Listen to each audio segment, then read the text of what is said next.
Good morning मेरे प्यारे बच्चों। अपन पढ़ रहे थे क्लास 8 का अध्याय नंबर 2 जिसका नाम था सूक्ष्म जीव मित्र एवं शत्रु, जिसमें अपन ने पार्ट 1 में ये पढ़ा था कि सूक्ष्म जीव क्या होते हैं और उनको कौन से यंत्र की सहायता से अपन देखते हैं। मुझे उम्मीद है कि आपको ये पता होगा। फिर अपन ने पढ़ा हो था कि सूक्ष्म जीवों का वर्गीकरण किस प्रकार करते हैं और कितने वर्गीकरण करने के बाद कितने जो वर्गीकृत किया था मुख्य कौन से भाग होते हैं उनके, इसके बारे में पढ़ लिया था। जीवाणु के बारे में पढ़ लिया था, कवक क्या होते हैं इनके बारे में पढ़ लिया था, शैवाल क्या है ये पढ़ लिया था, प्रोटोजोआ क्या है ये यहाँ तक मैंने पढ़ लिया था। मुझे उम्मीद है आप अच्छे से इनको पढ़ के आए होंगे, नोट्स भी बना दिए होंगे कॉपी में। आज अपन पढ़ेंगे कि विषाणु क्या होता है, क्या ये भी सूक्ष्म जीव है या फिर नहीं है या क्या है, इसके बारे में पढ़ेंगे। तो विषाणु भी जो विषाणु होते हैं वो भी सूक्ष्म जीवी होते हैं, परंतु मैंने उनको उस जो अपन ने वर्गीकरण किया है सूक्ष्म जीवों का वहाँ नहीं रखा, मैंने इसको अलग से लिया क्योंकि ये उन सूक्ष्म जीवों से अलग होते हैं, भिन्न होते हैं, इस कारण मैंने इसको अलग लिया है। ये क्या होते हैं, ऐसे होते हैं सूक्ष्म जीव जो प्रकृति में अगर रहेंगे, इन्वायरमेंट के पर्यावरण के अंदर, तो वो एक निर्जीव की भांति व्यवहार करेंगे, खुद अपना गुणन वगैरह नहीं करेंगे, खुद वृद्धि नहीं कर पाएंगे इन्वायरमेंट में रहकर, पर्यावरण में रहकर। जब ये किसी सजीव के शरीर में प्रवेश करेंगे ना, तब उनमें उस सजीव के शरीर के अंदर ही वृद्धि और गुणन होगा। इस कारण अपन इनको क्या कहते हैं कि जो विषाणु होते हैं वो सजीव और निर्जीव इनमें दोनों के गुण पाए जाते हैं, इस कारण इनको कहा जाता है सजीव और निर्जीव के बीच की योजक कड़ी। तो विषाणु को क्या बोलते हैं, सजीव और निर्जीव के बीच की योजक कड़ी कहा जाता है। क्यों कहा जाता है, क्योंकि इसमें सजीव के भी गुण होते हैं और निर्जीव के भी गुण होते हैं, इस कारण इनको इनके बीच की क्या कहा जाता है, योजक कड़ी। जैसा कि आपको ये चित्र दिख रहा है, ये अपन ने 2 चित्र लिए, ये दोनों किसके हैं, विषाणु के। किसके हैं बच्चों, विषाणु के। अब उदाहरण क्या नाम होते हैं विषाणु के, तो मैंने 2 उदाहरण लिए, वैसे बहुत सारे विषाणु होते हैं। तो पहला लिया मैंने टीएमवी। टीएमवी का पूरा नाम क्या होता है, टी मतलब टोबैको, एम मतलब मोज़ेक, वी मतलब होता है वायरस। वायरस इंग्लिश में विषाणु को वायरस कहते हैं, इस कारण लिया है virus. TMV means tobacco mosaic virus. HIV दूसरा नाम क्या है, एचआईवी। इसका पूरा नाम क्या होता है, ह्यूमन, एच मतलब ह्यूमन, आई मतलब इम्यूनो और इम्यूनो डेफिशिएंसी और वी मतलब वायरस। ये क्या करता है, एचआईवी रोग, एचआईवी वायरस होता है वो क्या करता है, एड्स रोग करता है। कौन सा रोग करता है, एड्स। और जो टीएमवी टोबैको मोज़ेक वायरस होता है ये तंबाकू की जो फसल होती है उसमें नुकसान पहुंचाते हैं। ठीक है बच्चों, अपन विषाणु क्या होते हैं ये पढ़ लिया। और जो विषाणु होते हैं ना वो अपने शरीर के अंदर बहुत सारे रोग करते हैं। जैसे कौन कौन से, जैसे अपन को जुकाम है, फ्लू वगैरह आ रहा है या खांसी वगैरह जो हो रही है वो किसके द्वारा होती है, विषाणु के द्वारा। किसके द्वारा बच्चों, विषाणु के द्वारा। तो अपन ने पढ़ा कि विषाणु क्या होता है, ये भी एक प्रकार से सूक्ष्म जीव हैं, परंतु उनसे किस प्रकार भिन्न है ये समझ लिया है। अब अपन पढ़ेंगे कि सूक्ष्म जीव कहाँ रहते हैं, उनके रहने का स्थान क्या है, इसके बारे में।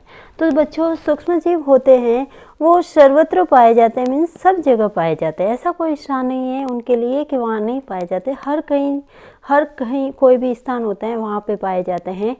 जैसे मैंने कहा जब वो विषम परिस्थितियों में भी जीवित रह सकते हैं, जहाँ पे बहुत सारी शीत बर्फीली है वहाँ पे भी पाए जाते हैं, अत्यंत ठंडे स्थानों पर। और जो उष्ण जल स्रोत होते हैं वहाँ पे भी ये कुछ सूक्ष्म जीव जीवित रह सकते हैं, तो सर्वत्र पाए जाते हैं। फिर अपन ने कहा भाई मरुस्थल और दलदल में भी पाए जाते हैं। कुछ सूक्ष्म जीव होते हैं मनुष्य और जंतुओं के शरीर के अंदर भी पाए जाते हैं। कुछ सूक्ष्म जीव होते हैं वो अकेले में रहना पसंद करते हैं, जैसे अमीबा होता है ना वो अकेले ही रहना पसंद करता है। कुछ सूक्ष्म जीव होते हैं वो समूह में रहना पसंद करते हैं, जिसमें जैसे कि कवक है, जीवाणु, ये क्या करते हैं, कॉलोनी बना कर रहते हैं, साथ में रहेंगे ग्रुप के अंदर। ठीक है, फिर अपन ने ये पढ़ लिया कि सूक्ष्म जीव कहाँ रहते हैं।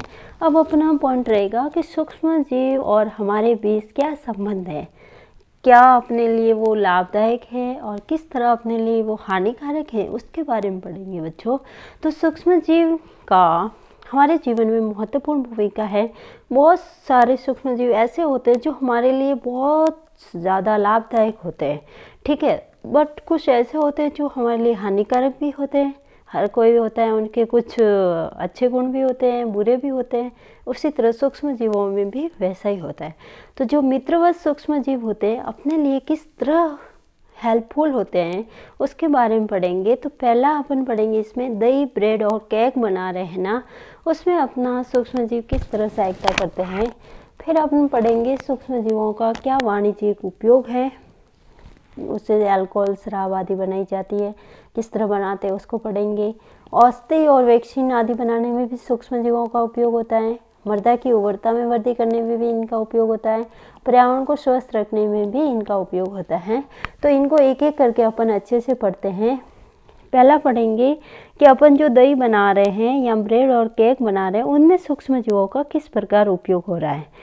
तो आपने देखा होगा अपने माताजी जो होते हैं वो घर पे जब दही जमाते हैं, दूध जमाते हैं ना, तो उसके अंदर देखना आपने हल्का सा गर्म रख के उसके अंदर वो दही या छाछ डालते हैं। फिर अपन सुबह देखते हैं तो वो दूध जम जाता है। तो कैसे जमा? क्योंकि दही के अंदर एक जीव, सूक्ष्म जीव होता है जिसका नाम क्या होता है बच्चों? लैक्टोबैसिलस जीवाणु। कौन सा जीवाणु? लैक्टोबैसिलस। वो क्या करता है? दूध को किसमें परिवर्तित कर देता है? दही में। इसलिए अपन थोड़ी सी मात्रा भी डाल देंगे दही की तो वो दूध जम जाता है। तो अपन कैसे बोलेंगे? दूध है, दूध के अंदर आपने क्या डाला? दही। दही मीन्स आपने क्या डाला? उसमें थोड़ा सा लैक्टोबैसिलस जीवाणु दही के अंदर होते हैं, वो उसके अंदर गए तो पूरे दूध था उसको आप किस में परिवर्तित कर देंगे? वो जीवाणु दही में। तो दही कैसे, दूध कैसे जमा, ये आपको समझ में आ गया होगा। बहुत सारे जीवाणु होते हैं, उनसे अपन पनीर है, अचार है, अनेक प्रकार के खाद्य पदार्थ भी बनवा सकते हैं। बहुत सारे जीवाणु होते हैं और यीस्ट होते हैं। जीवाणु और यीस्ट क्या करते हैं? जो चावल का आटा होता है ना, उनमें किण्वन भी करते हैं, ठीक है। आपने देखा होगा मेरे को जब कुछ बनाना होता है ना, तो जैसे मेरे को मैदा है, मैदे की अपन को वो बनाने हैं, समोसे है, कुछ भी बनाना है, ठीक है, कचौरी वगैरह, तो मैं क्या करती हूँ, जो मैदा होता है ना उसके अंदर अपन ईस्ट पाउडर डाल देते थोड़ा सा।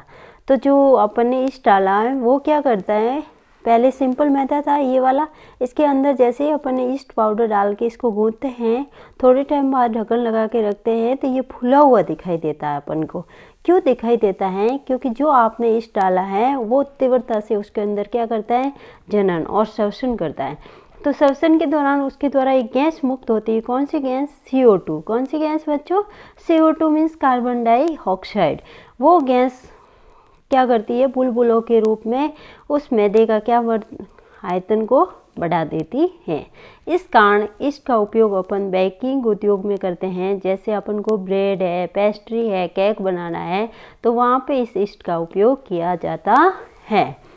फिर अपन ने पढ़ लिया दूध है, दही कैसे बनाया जाता है, ब्रेड और केक बनाने में किस तरह इन सूक्ष्म जीवों का उपयोग है, इसको पढ़ लिया। अपन पढ़ेंगे सेकेंड, सूक्ष्म जीवों का वाणिज्यिक उपयोग क्या है, कमर्शियल यूज क्या है, मीन्स अपन व्यापार के रूप में इनका किस तरह उपयोग करते हैं।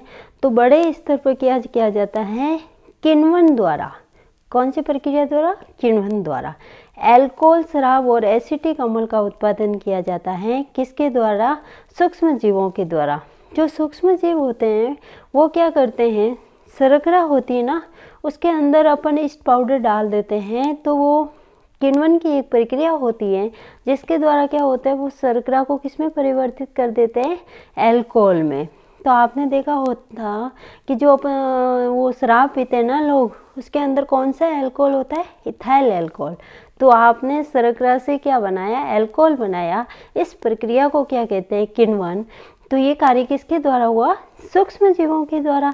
इस कारण इसका ये क्या उपयोग हुआ? वाणिज्यिक उपयोग।